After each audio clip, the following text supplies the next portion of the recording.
Urinary tract infections. UTIs are bacterial infections that occur in any part of the urinary system, including the kidneys, bladder, ureters, and urethra.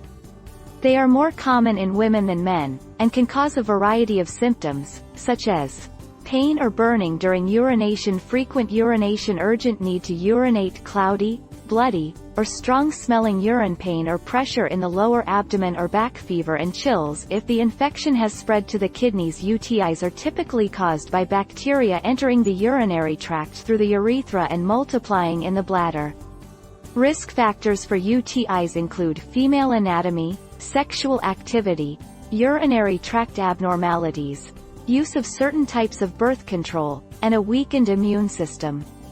UTIs are usually treated with antibiotics, and can often be prevented by practicing good hygiene and staying well hydrated.